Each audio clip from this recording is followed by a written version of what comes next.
Ada yang datang, ada yang datang. Oh iya, itu semua seperti itu, Bu. Itu nggak apa-apa. Kan ada dalil gini, bada al-islamu ghoriban. Islam itu sedikit. Memang yang ingin belajar Islam itu sedikit. Kalau banyak, udah jadi tanda akhir zaman, udah. Dan yang sedikit itulah, biasanya itu aja orangnya nanti pada akhirnya. Ini pada akhirnya nanti orangnya akan permanen. Insyaallah, amin ya bestoy. Pada akhirnya dia akan permanen karena seleksi alam. Pasti Bu. Udah pasti itu. Seleksi alam. Dia awal-awal akan silih berganti, lama-kelamaan dia permanen. Itu udah exactly udah di semua lokasi seperti itu.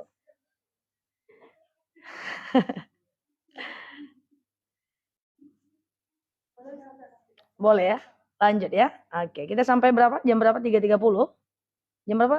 Saya belum lihat. Wah, ini. Oke. Kita mulai aja ya. Yakin nih nggak ada yang mulai? Oke, siap. Iya. Baik, na'udzubillahi minasyaitonirrajim. Bismillahirrahmanirrahim. Assalamualaikum warahmatullahi wabarakatuh. Alhamdulillahil wahidil qaharil azizil ghafaril mukawwirul laili 'alan nahar. Tadhkiratan liulil qulubi wal absar, tabsiratan lidzawil albabi wal i'tibar. Walhamdulillahilladzi nahmaduhu nasta'inuhu nastaghfiruh wa na'udzu billahi min syururi anfusina wa min sayyiati a'malina. May yahdihillahu fala mudhillalah wa may yudlilhu fala hadiyalah. Nashhadu an la ilaha illallah, nashhadu anna Muhammadan abduhu wa rasuluh, la nabiyya ba'dah amma ba'd. Kama qala Allah Ta'ala azza wa jalla fi kitabihil karim, na'udzubillahi minasyaitonir rajim. Bismillahirrahmanirrahim. Ya ayyatuhan nafsul mutmainnah, irja'i ila rabbiki radiyatan mardiyah, fadkhuli fi ibadi wadkhuli jannati al-ayah. Wa kama qala nabiyuna Muhammad ibn Abdullah, man salaka tariqan yaltamisu fihi ilman sahalallahu bihi tariqan ilal jannah. Al hadis sadaqallahul azim. Ibu-ibu jemaah majelis ilmu muslimah, wanita teduh ya. Tadi saya nampak di lobi ya, wanita teduh ya, yang saya sayangi karena Allah. Wanita teduh kan? Iya. Semoga siapapun kita yang hadir di sini, ibu-ibu, Allah sehatkan badan kita, Allah kuatkan jasad kita, Allah tambah ruh keimanan kita, Allah luaskan rezeki kita, Allah angkat segala masalah kita, Allah jauhkan kita dari orang-orang zalim, Allah matikan kita dalam keadaan husnul khatimah. Amin. Allahumma amin. Ibu-ibu semua sehat? Alhamdulillah ya. Oh iya, jadi ini karena baru masih adaptasi ya, jadi masih diem-diem ya. Iya, tapi seperti yang saya sampaikan tadi, bahwa yang penting tetap jalan aja, lama-kelamaan akan ada seleksi alam. Ingat, belajar tuh pelan-pelan aja. Jadi belajar nggak usah terburu-buru. Suatu saat nanti kalau kita bertemu lagi, kita siap aja membahas hal-hal yang sederhana. Misalnya membenarkan amal, membenarkan puasa kita, membenarkan sholat kita, itu is okay aja. Nggak usah khawatir karena memang dalam dalil dikatakan bada al-islamu ghoriban. Memang orang-orang yang berislam, berilmu itu orangnya tidak terlalu banyak. Mudah-mudahan kitalah orangnya, insya Allah. Tadi kalau ditanyakan gimana Ustazah cara istiqomah, bagi saya cara istiqomah itu gampang. Yang sering saya sampaikan di mana-mana, cara istiqomah itu apa? Al-iman yazid wa yanqus. Iman itu kadang naik, kadang turun. Kalau bahasa kerennya up and down. Iya kan? Nah, caranya gimana? Caranya gampang aja. Waktu dia up, kerjakan sesuatu itu. Misalnya majelis ilmu nih. Waktu dia up, datang. Waktu dia down, paksakan datang. Segampang itu. Waktu dia up, kerjakan. Waktu dia down, paksakan. Semoga kita bisa. Jadi orang-orang yang istiqomah bukan berarti orang-orang yang gak malas. Orang istiqomah tuh malas juga dia. Cuma bedanya kalau dia tidak kerjakan, dia resah. Dia akan resah. Nah, itulah sebab orang-orang istiqomah itu dia selalu konsisten ibadah karena dia nggak mau hidupnya resah tanpa ibadah itu. Baik ibu-ibu, sesuai dengan tema yang diamanahkan kepada saya, yakni tentang bagaimana menjalin ukhuwah yang baik terhadap keluarga, terhadap suami, istri, atau orang-orang circle terdekat dengan kita. Kemarin kalau nggak salah bulan lalu kita membahas tentang bab hablum minan nas ya. bagaimana kita menjalin hubungan yang baik dengan manusia. Apa di antaranya? Yang pertama, kalau kita salah kita minta maaf. Cepat semangat ya. Yang kedua, kalau orang salah maafkan dia. Kan gitu kemarin ya. Yang ketiga, dengan manusia itu banyak-banyak husnuzon, baik sangka, jauh-jauhkan suuzon. Yang keempat adalah apa? Tahan amarah. Sampai ke situ kemarin? Ya, tahan amarah. Itu cara bagaimana kita berurusan dengan orang-orang di luar kita. Nah, sekarang kita kecilkan sesuai dengan tema yang diamanahkan kepada saya, bahwa bagaimana cara berurusan dengan orang-orang internal keluarga kita maupun orang terdekat dengan kita. Kita mulai ya, Bu. Caranya gampang aja, Bu. Kalau ilmu yang kemarin sudah kita amalkan, udah sebulan yang lalu, saya yakin kita akan lebih tenang, dong. Kalau kita salah, kita udah rela minta maaf. Kalau orang salah, kita udah ikhlas memaafkannya. Dengan manusia banyak-banyak berbaik sangka, tahan amarah, itu sebenarnya pakem. Pakem bagaimana kita berhubungan baik dengan manusia. Pakem, kalau itu saja kita amalkan, tenang kita, selesai urusan kita dengan manusia. Maka manusia kecil di mata kita. Ya, kalau kita salah, sesimpel kita minta maaf. Kalau orang salah, sesimpel kita abaikan dan kita maafkan saja. Kalau ada orang yang melakukan sesuatu, pandang dengan kacamata yang baik. Simple aja. Kalau itu udah dapat rumusnya, mindsetnya, maka hati kita akan tenang. Gampang aja, Bu. Gitu aja udah. Kalau ada orang menceritakan kita, jangan kepo-kepo. Apa katanya, apa katanya. Jangan. Abaikan saja. Karena dengan kita semakin tahu, kita akan semakin resah. So, kita nggak terlalu perlu tahu tentang apa kata orang tentang kita. Karena kita nggak akan dihukum di akhirat nanti karena orang yang mengatakan kita jelek. Kita hanya akan dihukum kalau kitanya yang jelek. Ya kan? So, itulah gaya Rasulullah SAW. Yuk kita lanjutkan. Bagaimana menjalin hubungan yang baik dengan keluarga atau dengan suami, dengan istri, dengan internal, baik itu anak dan seterusnya.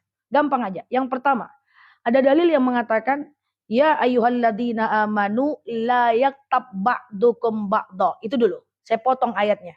Kalau kita lanjutkan nanti kita nggak paham. Kita potong, kita pangkas ayat ini. Ya ayyuhalladzina amanu la yaktab ba'dukum ba'da. Pakem berhubungan dengan suami, dengan istri, dengan anak. Yang paling pertama, paling penting adalah la yaktab ba'dukum ba'da. Jangan cari-cari celah salahnya orang.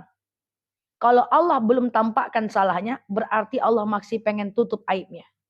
Ini kunci nih. Suami, kalau Allah masih tutup aibnya, jangan kita cari-cari. Tak boleh mencari celah salahnya orang. Itu paling pakem. Kenapa hidup kita pusing? Orang belum nampak salahnya lagi kita cari-cari.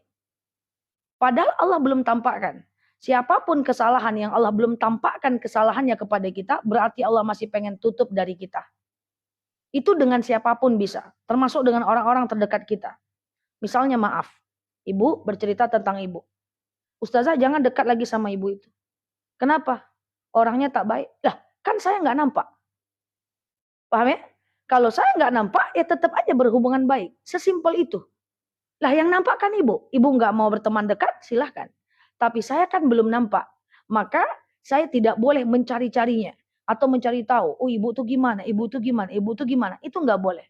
Karena kesalahan orang yang masih Allah tutup, Allah masih pengen tutup. Jangan ibu yang buka. Kok Allah pengen tutup, kita yang buka? Ya, jadi dengan suami seperti itu, dengan istri seperti itu. Pakem yang pertama, kalau rumah tangga mau sakinah, la yaktab ba'dukum ba'da. Tak boleh cari salah orang yang Allah belum tampakkan kesalahannya. Ingat kemarin yang saya sampaikan bulan lalu, siapa yang suka nyepil salahnya orang dan suka membesar-besarkan kesalahan orang, maka pada suatu ketika Allah sendiri yang akan besarkan kesalahannya. Saya nggak tahu, banyak jamaah bilang, Ustazah karma itu ada nggak? Saya nggak ngerti apa itu karma. Cuman ada dalil yang mirip-mirip dengan karma. Apa itu? In ahsantum li anfusikum wa in asatum falaha. Kalau orang itu berbuat baik, kembali kepada dirinya. Kalau dia berbuat jahat, kembali kepada dirinya.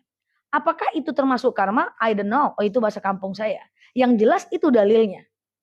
So, segimana mungkin kita berbuat baik sama orang, segitulah Allah akan baik kepada kita. Maka yang belum tampak-tampak, jangan ibu buka-buka. Oke? Angguk luar biasa. Jangan tampak salah orang lain. Yang kedua, ya ayyuhalladzina amanu la yaktab ba'dukum ba'da wa la tajassasu. Jangan memata-matai. Nah, tajassus, memata-matai nggak boleh. Baik dengan suami, dengan istri maupun dengan anak. Yuk kita bahas. Apa itu memata-matai? Memata-matai itu, ini ada dalil loh. Nggak boleh mata-matai. Oh, pergi dia ke kamar mandi, tengok dompetnya. Pergi dia ke kamar mandi, tengok wawanya. Oh, tengok chatnya. Nggak boleh. Boleh nggak ngelihat handphone orang kalau orang itu nggak izin? Nggak boleh, sekalipun dia suami. Apalagi kalau tujuannya adalah memata-matai. Tapi kalau tujuannya cuma scroll-scroll doang, nggak ada masalah, saling terbuka, suami istri nggak ada masalah. Saya akan jelaskan lebih detail supaya nggak salah paham. Masa suami istri nggak boleh dilihat sih wawanya, chatnya ustazah? Boleh, tapi tergantung dengan motifnya. Jadi gini, tadi konsep yang pertama dalam dalil, ya ayyuhalladzina amanu la yaghtab ba'dukum ba'da. Oke? Jangan cari-cari salah orang. Yang kedua, wala tajassasu, jangan saling memata-matai. Kalau sudah dalam rumah tangga itu memang terbuka, aman. Sekarang bagaimana kalau polanya adalah pola yang tidak terlalu terbuka. Dan istri belum ada kesalahan suami. Belum tampak kesalahan suami. Lalu dia buka-buka gitu aja. Dengan tujuan mencari-cari kesalahan. Masuk ke bab yang pertama. Jadi tidak boleh. Paham? Atau sebaliknya. Kok banyak nggak ikhlas dengan ceramah saya hari ini nih? Ustazah, kami kan ingin menyelidiki Ustazah. Nah, ini kita bedakan. Yang mana menyelidiki, yang mana memata-matai. Itu beda. Oke, saya coba dudukkan. Kalau memata-matai itu adalah belum ada faktanya, tapi kita nengok aja, pengen tahu aja, pengen cari kesalahan aja. Faktanya nggak ada. Belum ada fakta, buka handphonenya, buka tasnya, buka dompetnya, buka dompet istri, buka handphone istri, buka.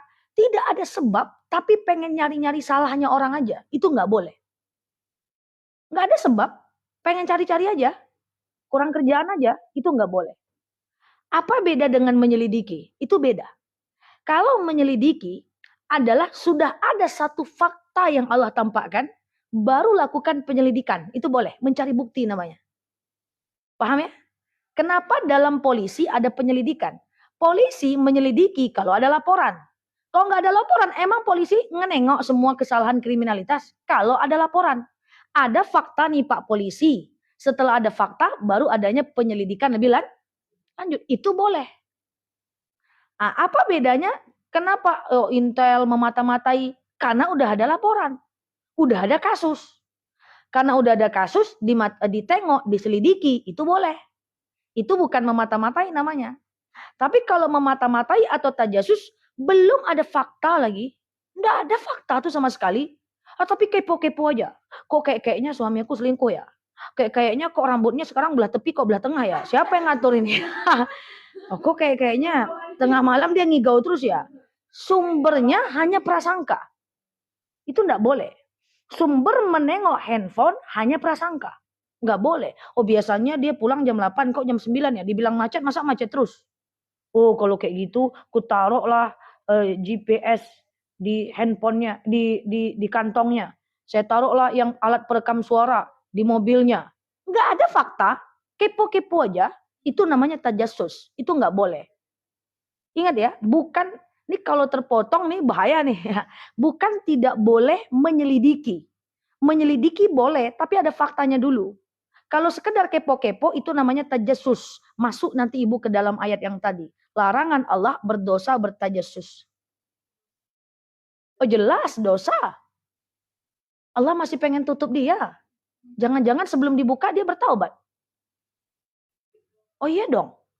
Misalnya, na'udzubillah lah, janganlah ya. Misalnya ada seorang suami istri, suaminya salah. Allah belum tampakkan. Ya udah, jangan ibu cari-cari. Jangan-jangan sebelum ditampakkan oleh Allah, Allah berikan dia kesempatan bertaubat. Kan kita nggak tahu. Allah pengen kasih dia kesempatan, Allah tutup dulu. Itu kan haknya Allah. Innallah ahkamul hakimin. Hanya Allah yang berhak menghakimi seseorang.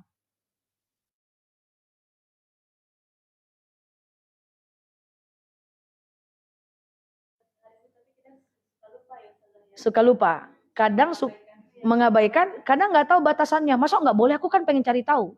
Cari tahu hak aku, suami aku, istri aku, anak aku, adik aku. sama aku. Wah, kayak mana lagi? Ini kan aku nih, masa ya nggak boleh? Nggak boleh kalau nggak ada fakta. Jadi ketemu dulu faktanya. Maksudnya fakta ini bisa jadi bersumber dari fakta yang sebenar-benarnya atau bersumber dari praduga, itu bisa. Praduga misalnya, kok aku nampak motor dia ya di kontrakan sebelah. Nah, kan udah ada tuh. Tapi memang nampak, memang ada. Atau iya, jangan kata orang juga. Tapi kalau kata orang kemudian ada fakta lain yang menguatkan, itu boleh. Tapi tetap tidak boleh dengan upaya mencari-cari kesalahan, menyelidiki boleh. Tapi tujuan penyelidikan adalah perbaikan dan mendatangkan efek jera, itu boleh. Paham ya? Jadi udah beda tuh antara memata-matai dengan menyelidiki. Itu jauh hal yang berbeda. Berbeda cuman sumbernya aja. Cuman banyak orang yang ngeblunder, nggak ada masalah, nengok-nengok aja terus. Nggak ada problem, lihat-lihat aja terus. Termasuk kepada anak.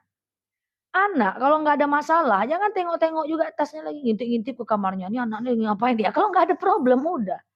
Tapi kalau udah ada kalau udah ada faktanya, fakta itu tidak harus dari dia yang kita lihat sendiri. Fakta itu bisa jadi dari gurunya. Ya, bisa jadi dari orang-orang terdekat dia yang memang benar-benar dapat dipercaya, baru kita lajukan penyelidikan. Baru kita ajukan penyelidikan.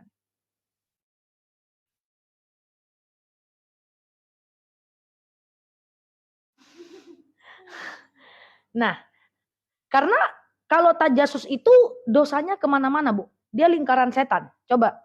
Yang pertama kita suuzon dulu. Nah, udah dapat dosa suuzon. Nah, buruk sangkanya udah dapat tuh pangkalnya tuh. Masuk, gimana?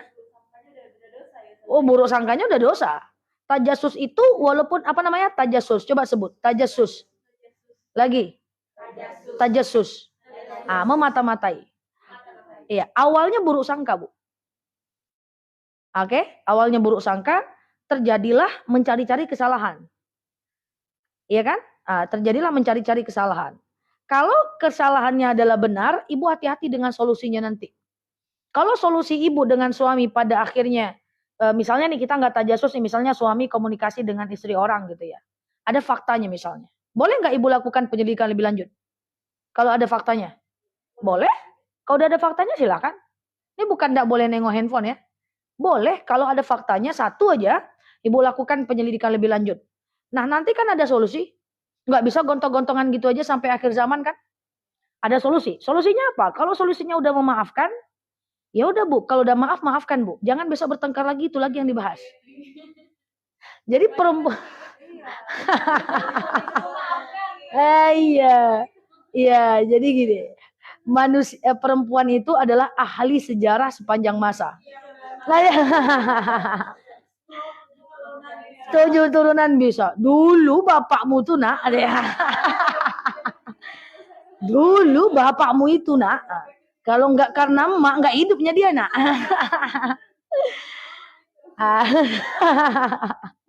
Karena ada mamanya itu, ya kan?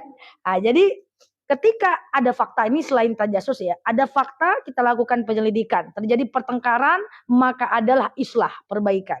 Kalau sudah ada perbaikan, apa solusinya? Maaf memaafkan. Kalau udah maaf tuh maaf sudah. What the meaning maaf? Ya udah start from zero. Mulai dari nol, itu maaf. Jangan besok lain lagi kasus, itu lagi yang dibahas. Kemarin WhatsApp kau sama cewek, sama cowok.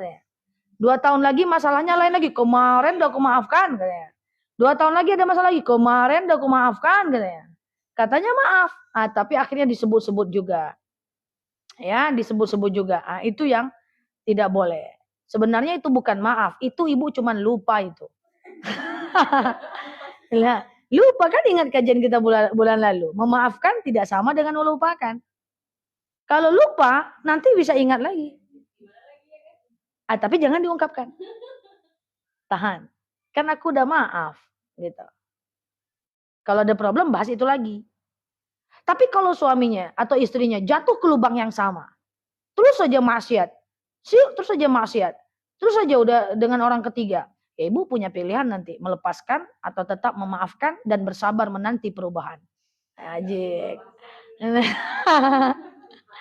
Curhat ya. Iya, gitu maksudnya. Jadi ini sebenarnya titik nadi dalam sebuah hubungan ya, baik dengan teman-teman terdekat, sahabat-sahabat terdekat, maupun dengan suami atau istri atau dengan anak. Satu, jangan cari salahnya kalau belum Allah tampakkan. Yang kedua, jangan memata-matai. Boleh menyelidiki tanpa memata-matai. Kalau sekedar memata-matai itu enggak boleh. Itu kepo-kepo urusan orang. Itu dosanya gede loh. Serius saya. Serius Bu. Serius. Serius saya. Gede banget. Itu gede banget. Karena kepo-kepo urusan orang, kalau alirannya negatif, itu adalah bagian dari buruk sangka. Takutnya Bu, takutnya terceritakan ke orang. Kalau udah ceritakan ke orang, itu udah tingkat dewa dosanya.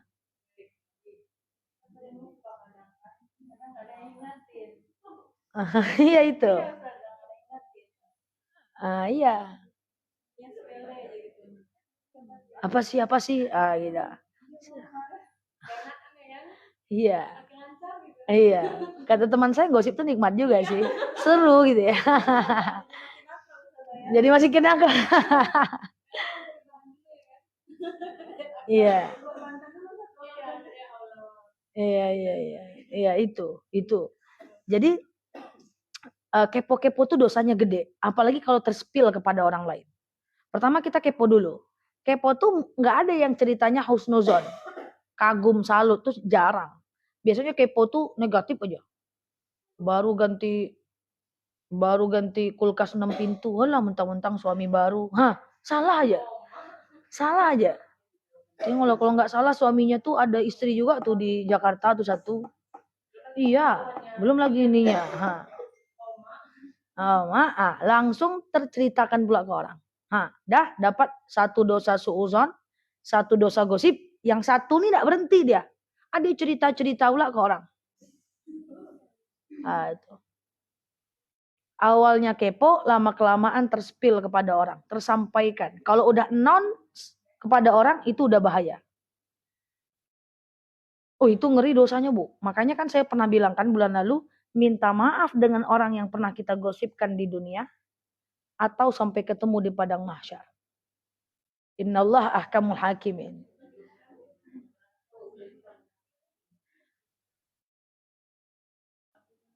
Ya, minta maaf aja. Bu, minta maaf ya, minta maaf. Kenapa? Pokoknya salah khilaf saya minta maaf. Udah gitu aja.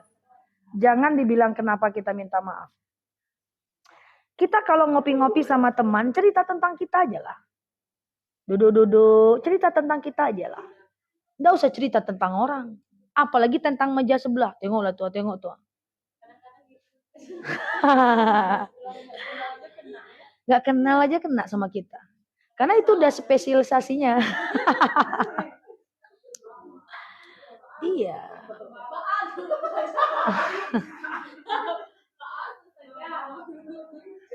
Iya, begitu. Terbawa karena karena setelah jadi habit. Tapi bisa nggak dirubah? Bisa, tapi harus ada self control yang bagus. Harus punya kontrol. Caranya gimana? Caranya gini. Misalnya saya kumpul nih sama ibu-ibu nih. Woi, tengok tuh. Belum tentu lagi, woi. Lebay kalian mah. Harus gitu aja tuh bahasanya. Nggak usah pula ibu pakai bahasa ustazah. Woi, Rasul pernah bersabda. Nggak usah. Ibu harus mereject setiap omongan negatif tentang orang. Harus pandai. Harus latihan. Semua orang nih cari baiknya teman-teman kita nih, cari. Pokoknya harus ketemu baiknya orang. Kalau kita nggak ketemu baiknya orang, berarti kita dalam masalah. Nggak ada orang nggak baik. Ya kan, cari baiknya orang. Nanti kalau ada orang menceritakannya, tapi gimana pun dia gini loh. Walaupun kalian bilang kayak gitu, dia gini loh. Nah, itu kan bahasa sehari-hari aja. Supaya ibu nggak kena. Dan kalau kita terbiasa menengok baiknya orang, energi kita positif, kita jadi, wah pokoknya bagus lah, kita happy terus lah. Karena kita senang dengan kelebihan orang. Gitu. Lulus beasiswa dia, woi. Lulus beasiswa lo. Alah, palingan nyogok. Itu tuh orang yang sungguh. Kalau ada konten kayak gitu, tinggalkan aja lah. Nah, jangan lagi jadikan end the gang kita. Nanti boleh kalau ketemu sapa dia, tapi jangan banyak urusan sama dia, karena gosip tuh menular. Menjauhi boleh. Menjauhi harus dong. Tapi kalau ketemu anggu juga. Betul.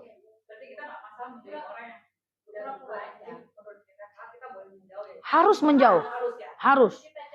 Kalau ada orang-orang yang selalu ketemu sama dia kita ngomongin orang. Selalu ketemu sama dia kita ngomongin orang. Selalu ketemu sama dia curhat. Tapi entah curhat, entah ngomongin orang. Kadang-kadang tipis-tipis bedanya. Ya kan? Maka yang seperti itu bukan boleh kita jauhi, tapi harus kita kurangi urusan dengan dia. Tapi kalau ketemu, kita ngangguk juga lah.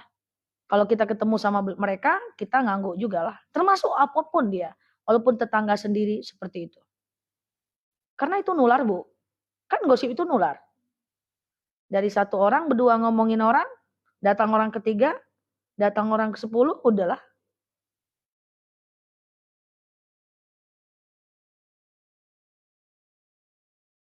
Nah yang digosipkan pakai akhlak Rasulullah. Nggak usah marah, nggak usah protes. Gosip itu ujian paling rendah. Rasulullah itu difitnah, dihina, dicaci maki, dia santai aja. Nanti ketemu dengan orang itu dia bisa pura-pura nggak tahu bahwa dia digosipkan. Jadi biasa aja. Itu digosipkan, difitnah itu ujian paling rendah. Nggak ngefek, abaikan. Kadang-kadang saya bingung ya ngelihat banyak orang, suara saya masih jelas ya. Ngelihat banyak orang, nikmat banyak, rezekinya banyak, suaminya baik, mau beli apa aja bisa. Tapi sekali dia diomongin orang, nggak tidur dia 3 hari 3 malam. Padahal nikmat lain lebih banyak. Diomongin orang aja bisa nggak tidur. Nah itu hati-hati. Jadi mentality kita harus terbangun untuk menjadi mental the power of bodo amat pada hal-hal yang nggak berpengaruh bagi hidup kita. Tidak semua orang harus suka sama kita. Karena nggak semua orang juga penting bagi kita. Orang-orang yang nggak penting, mereka nggak suka, nggak apa-apa. Nggak apa-apa orang nggak menyukai kita. Tapi yakinlah bahwa nggak semua orang juga penting bagi saya. Gitu loh.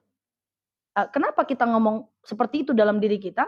Supaya nggak terlalu baper. Karena kalau kita baper, ibadah terganggu, Bu. Ujung-ujungnya nggak mikirin tanggung jawab sebagai istri dan sebagai anak lagi. Sibuk aja menjustifikasi dan membuat orang suka sama kita. Kan saya pernah bilang bahwa Rasulullah SAW itu ahli surga. Wahyu turun dari bibirnya.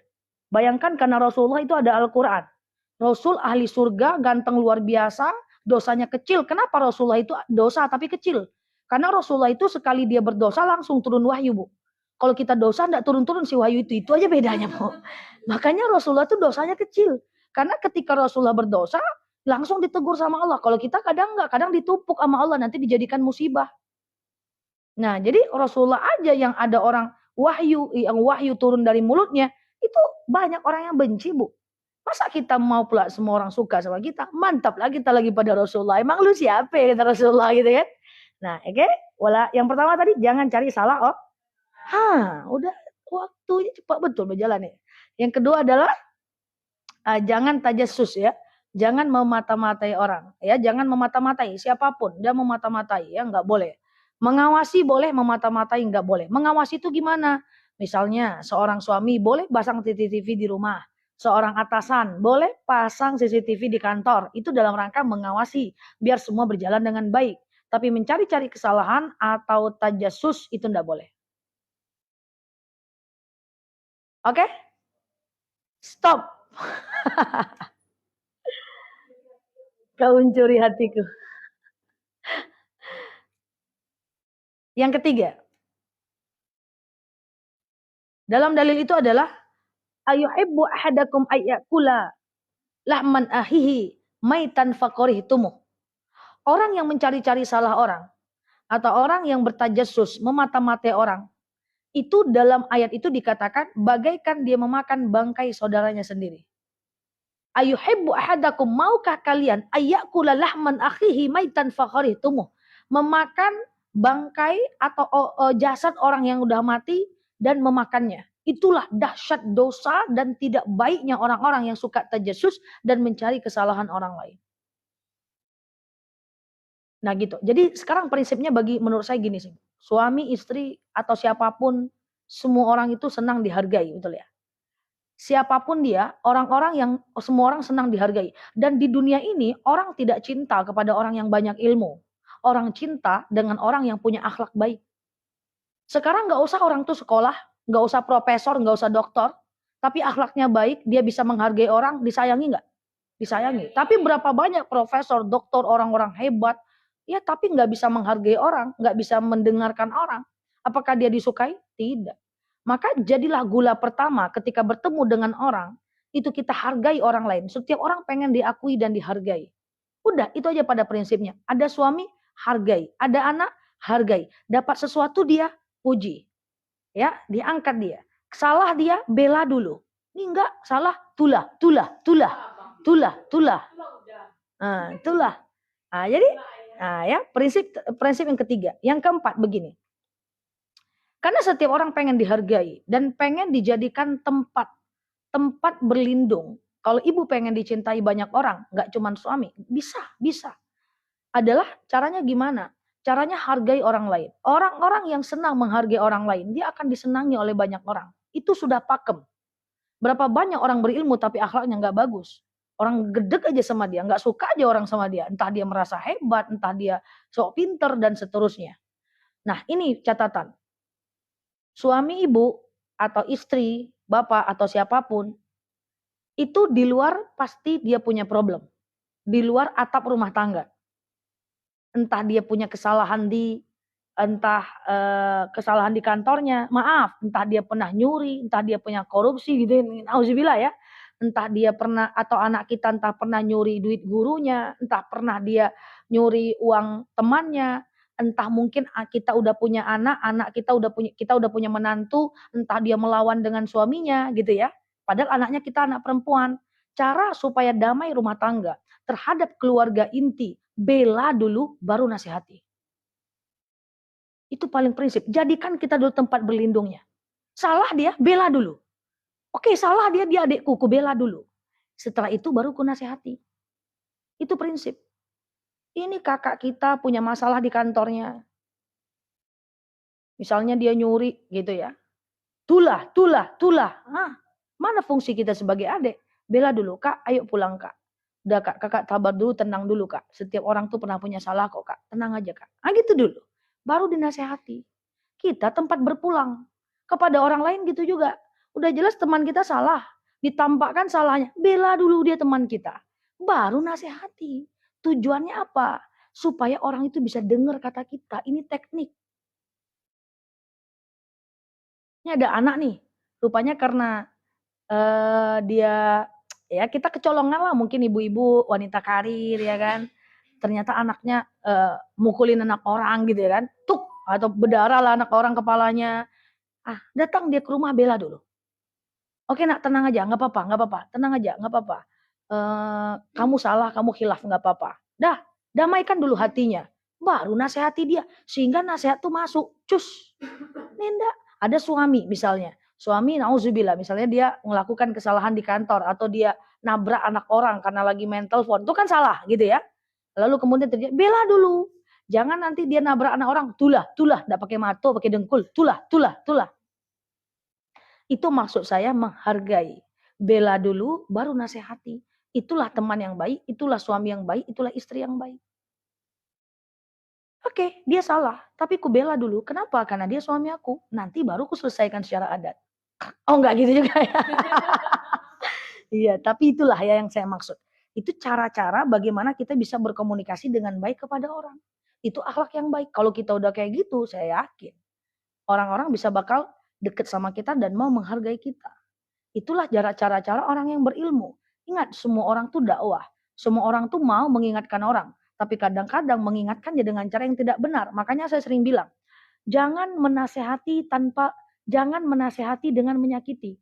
Semantap apapun nasihat ibu, tapi ibu menyakiti, tetap ibu dosa. Suami nggak sholat, bang sholat bang, iya. Sholat bang, iya. Bang sholat bang, sholatnya sudah dosa tuh masing-masing. Meninggal aja lah bang. Jadi artinya apa? Nasihati orang, tetapi jangan menyakiti. Itu paling penting. Nasihat ya nasihat. Berapa banyak para suami-suami yang ngomong saya, Ustazah, saya nasihati istri saya biar dia berubah. Nggak bisa. Nggak bakal berubah. Saya jamin 100%. Tidak ada orang yang disakiti bakal berubah. Yang ada orang yang diayomi baru berubah. Karena kalau kita udah ngayomin orang tuh kan jadi suka sama kita. Kalau orang tuh suka sama kita, masuk kita dalam satu dalil, innal muhibbu lima yuhibbu muti'un. Orang yang mencintai akan mematuhi orang yang dicintainya. Kira-kira ibu teman saya. Iya, tepat sekali. Ibu teman saya, katakan ibu salah. Ibu salah lah, ibu melakukan kesalahan lah, entah ibu ngapalah. Lalu ibu cerita ke saya bela dulu. Udah bu, tenang aja bu, santai aja bu. Setiap orang tuh pernah salah. Dengarkan ceritanya, pasti dia ceritakan, karena dia kita bela dulu. Cerita dia bleblet, baru dinasehatin. Ya udah, sekarang yang lalu biar berlalu, masalah hadapi, orang tak suka santai aja. Pokoknya kita salah, udah kita akui, ya udah ke depan kita perbaiki. Pasti dengar 100%. Nggak mungkin nggak didengerin saya. Karena saya bela dulu. Nah, itulah thariqatud dakwah, cara mengayomi suami, keluarga, anak, semuanya. Bela dulu, baru dinasehati.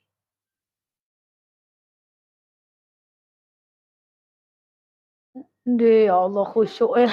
Diam semua. Fokus ya.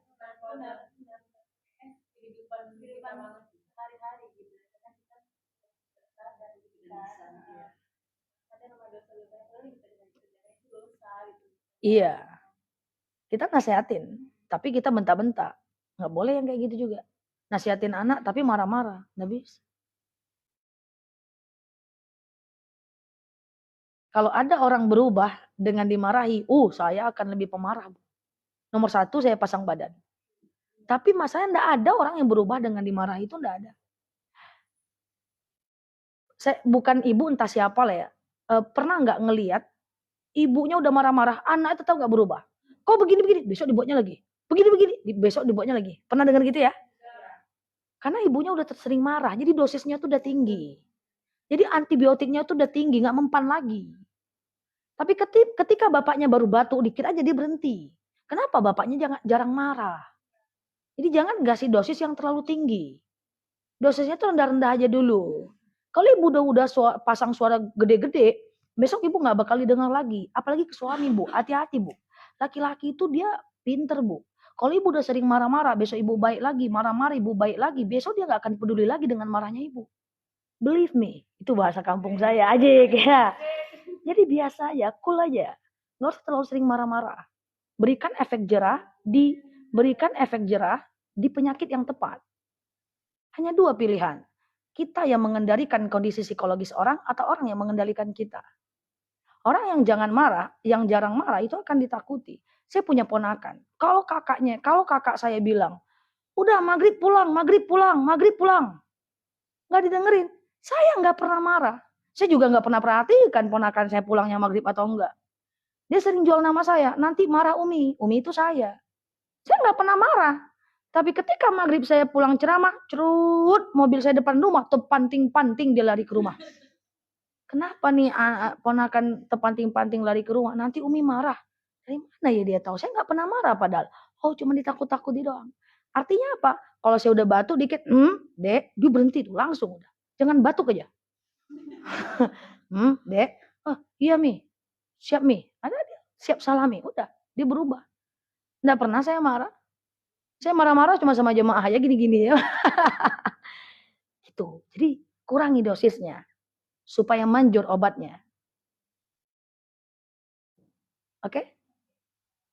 Nah, palingan nanti suami ibu bingung kok marah-marah lagi. Gitu. Itu sih dari saya. Udah 3:30. Ada yang mau ditanyakan? Coba simpulkan tadi ya. Apa tadi? Jangan cari-cari salah orang. Yang kedua, jangan memata-matai. Yang ketiga, itu pahalanya seperti kita yang memakan bangkai saudara kita. Yang keempat, jangan menasehati dengan menyakiti. Niat benar, cara salah, dia jadi salah. Jadi dalam beramal, niat benar, cara benar. Niatnya nasehatin tapi nyakitin, enggak bisa. Niatnya puasa, caranya puasa tapi niatnya diet, enggak bisa juga. Oh iya dong. Niat benar, cara benar. Niat benar, cara benar. Niatnya bangun masjid tapi dari korupsi, enggak bisa dah. Niatnya sedekah tapi dari hasil nyuri, enggak bisa dah.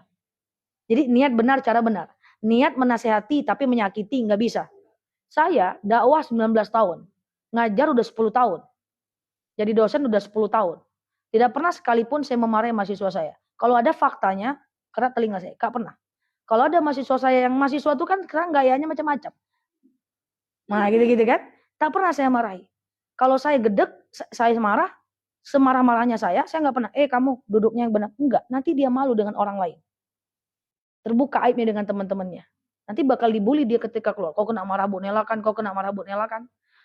Semarah-marahnya saya panggil dia. Nanti jangan kayak gitu lagi ya nak. Oke, siap Bu. Udah gitu aja. Ibu ada 4 anak. Marah dengan anak pertama jangan tahu anak 3. Marah dengan anak 1 jangan tahu anak yang 3-nya. Karena itu aibnya Bu. Makanya dalam agama Islam muhasabah linafsi. Mengingatkan orang itu face to face. Gak boleh depan orang. Gak pernah ceritanya saya mau jemaah saya duduknya kayak apa, kepala ke bawah kaki ke atas. No problem. Gak apa-apa. Yang penting dia mau datang kajian aja disyukur. Ya, jadi nggak boleh marah dengan siswa, ambil kapur tuk, marah dengan mahasiswa di depan orang banyak, itu dosanya gede. Sama dengan membuka aib orang sendiri. Nggak boleh. Nanti diingatnya sampai dia dewasa. Dulu ibu tuh sakit kita rasailah sakit gitu. Gitu ya. Jadi sebisa mungkin kita punya akhlak yang baik supaya kita jadi orang-orang yang sebisa mungkin tidak menyakiti orang lain. Sedangkan udah dijaga aja masih ada orang tersakiti sama kita kan. Apalagi enggak kita jaga sama sekali. Saya yakin, udah saya jaga banget, pasti juga masih ada orang-orang yang tersakiti dengan statement saya. Apalagi nggak dijaga sama sekali. Kita nggak bisa sempurna, kita cuma bisa menjaga. Selanjutnya di luar kontrol kita. Oke?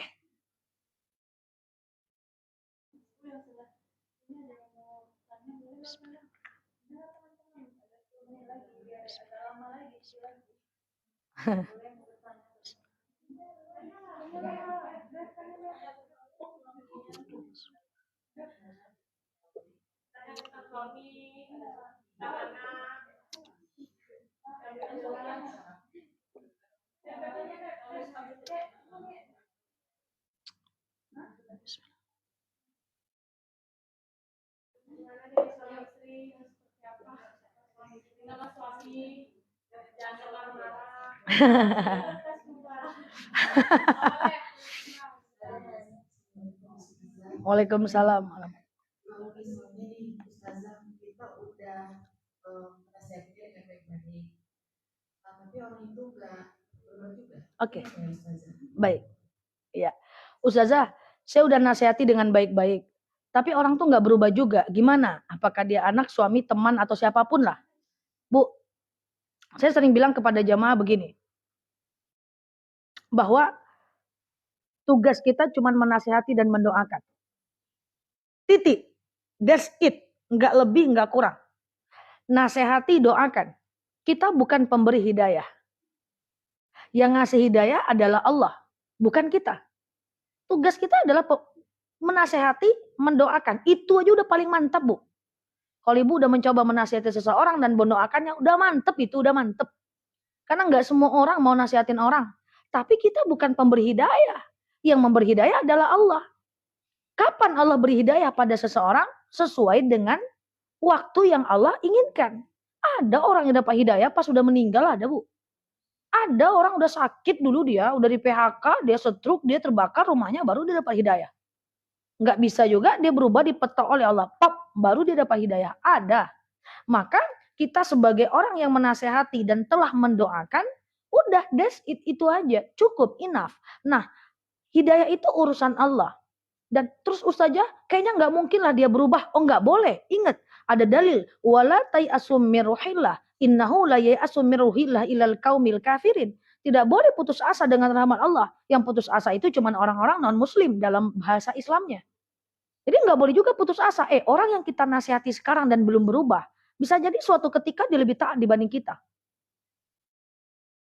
Jadi nggak boleh juga anak bandel banget masukin pesantren kabur. Masukin ajak ngaji, guru ngaji diajaknya bertengkar misalnya gitu. Wah nggak mungkin ya anak saya jadi anak yang sukses. Enggak Bu. Bisa jadi suatu ketika dia lebih beriman dibanding kita.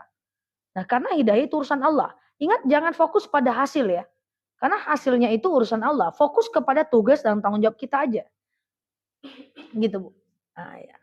Jadi tawakal aja, detachment aja. Tawakal aja. Nasihati. Karena orang-orang yang biasanya maksiat, susah. Itu hidayah tuh susah masuk ke dia. Kayak mana hidayah mau masuk? Dia nggak pengajian. Dia nggak ke masjid. nggak pernah mendengar ayat-ayat Allah, macam mana mau dapat hidayah? Karena hidayah itu tak akan datang kecuali kita cari, Bu. Maka datanglah dalam pengajian-pengajian, datanglah dalam ibadah-ibadah kayak gini. Ini adalah tempat berkumpulnya hidayah. Hidayah beda dengan karomah, Bu.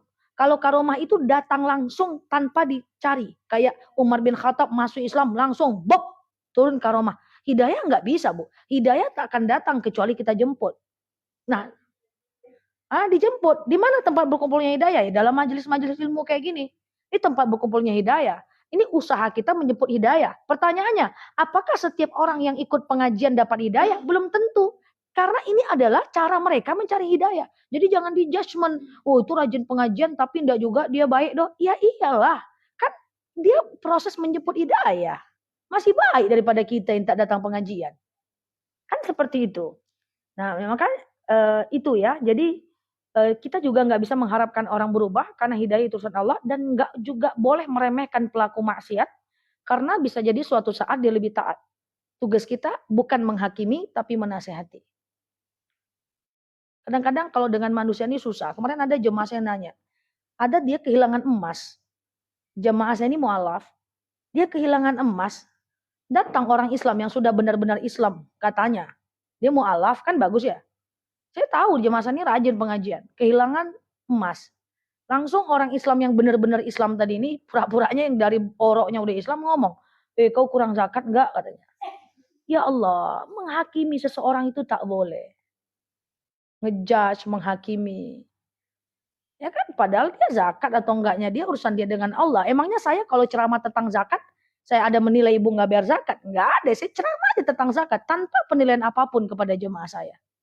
Saya ceramah tentang apapun lah. Saya tidak ada menilai siapa secara person-person. Tidak boleh menghakimi. Ya, kurang zakat. Udah temannya kehilangan motor, kau kurang sedekah enggak? Parah itu. Hah? Iya, nah itu bahaya, itu enggak boleh ya. Nah, jadi itu dia bahayanya beriman tanpa berilmu. Kadang-kadang ibadah banyak tapi kurang ilmu tentang bagaimana menjalin hubungan dengan sesama manusia, nanti Islam yang kena jadinya. Padahal Islam tidak mengajarkan seperti itu.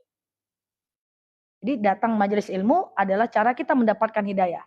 Nah, orang-orang nggak datang dalam majelis ilmu, kayak mana dia bisa dapat hidayah? Kitalah yang mengantarkannya dengan menasihatinya, gitu maksudnya. Nah, cuma kan nasihat itu nggak mudah. Berat ya. Iya.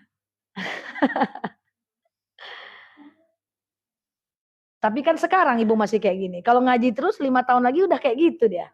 Insya Allah ya. Amin, amin.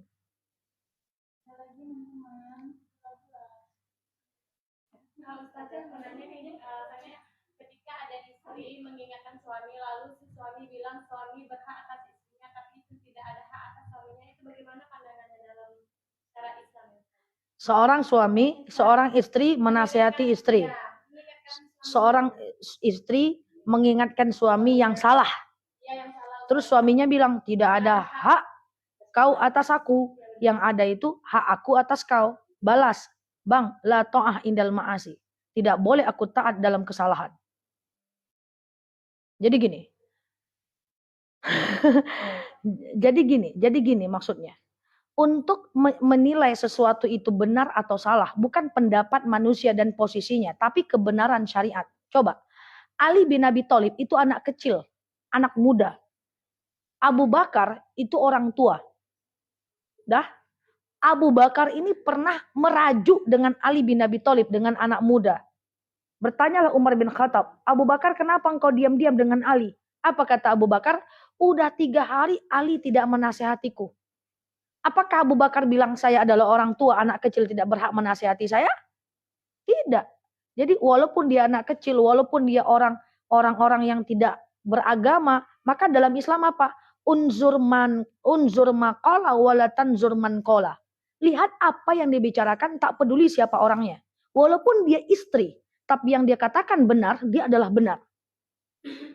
Siapa yang salah, tetap salah secara syariat. Ingat, wa asa an taqrahu syai'a wa huwa khairul lakum, wa asa an tuhibbu syai'a wa huwa syarrul lakum. Bisa jadi benar kata kita, enggak benar di mata Allah. Bisa jadi salah di mata kita, itulah yang benar di mata Allah. Jadi untuk menilai kebenaran bukan karena gua suami, gua paling benar, tapi tidak secara pendapatnya, mana yang paling benar. Yang salah harus dinasihati, yang benar mesti didukung. Walaupun dia seorang istri. Sekarang gini, kita balik. Terus kalau kayak gitu dalilnya, boleh nggak suami melarang istrinya nutup aurat? Kau buka jilbab aja lah. Kan punya kuasa. Ya nggak gitu juga, Bestoy. Nggak bisa juga. Karena suami melarang istrinya menutup aurat. Menyuruh istrinya buka jilbab. Lah, kan suami punya kuasa atas kita saja. Iya, tapi kan la to'ah indal ma'asi. Kita tidak boleh taat kalau suami ngajak kepada keburukan. Walaupun bapak kita sendiri, emak kita sendiri. Kalau dia suruh kita nyuri, nggak bisa. Karena nggak boleh taat dalam kebahagiaan. Karena nggak boleh taat dalam kesalahan. Makanya sering nanya-nanya ngeblunder, Bu. Saya suami Ustazah, saya ikut istri, perkataan istri, atau perkataan orang tua. Saya suami. Tengok pendapatnya, bukan orangnya dalam agama Islam. Yang paling benar secara syariat. Loh, syariat ini kok tinggi banget bahasa Ustazah. Ya dilihat aja. Apa kasusnya? Baru boleh kasusnya ditanyakan kepada orang-orang yang lebih paham.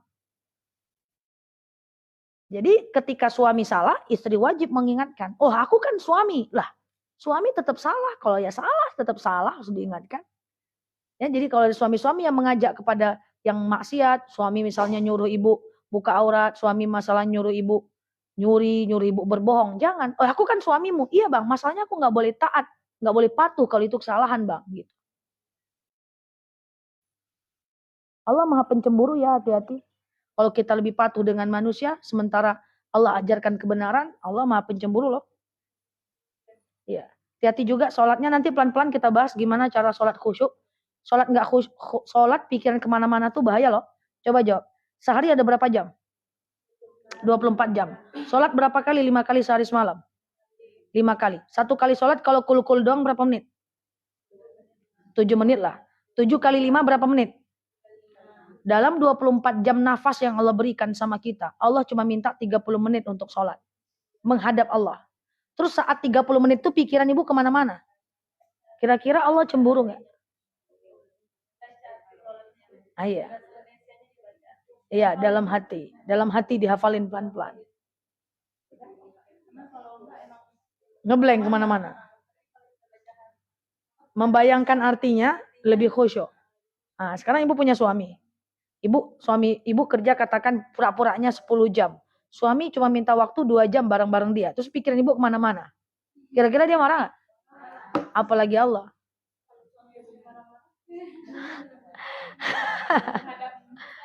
Nah. Kalau ada suami yang sering marah-marah, kita menghadapi gimana? Kita udah sabar, udah ini gitu, udah nurut gitu, nggak boleh kemana-mana. Ya, gitu. Itu yang salah tadi suami suka marah-marah gitu, atau suka mencela atau menghina. Kita harus sebagai istri yang kita harus bertahan, atau gimana sih cara menghadapi suami yang seperti itu gitu karakternya gitu. Ustazah, kalau ada suami yang marah-marah, kita udah bayar rasa-rasanya, udah dilarang keluar nggak keluar. Apalagi di Terus zaman kita yang ibaratnya kayak kita bebas kemana-mana gitu kan. iya. Nggak bisa kajian apa, tapi bagi seorang istri dilarang gitu karena melangkahkan kaki dari rumah katanya kan nggak boleh sama istri suami gitu. Iya, benar. Udah ngikut, udah nurut. Gitu.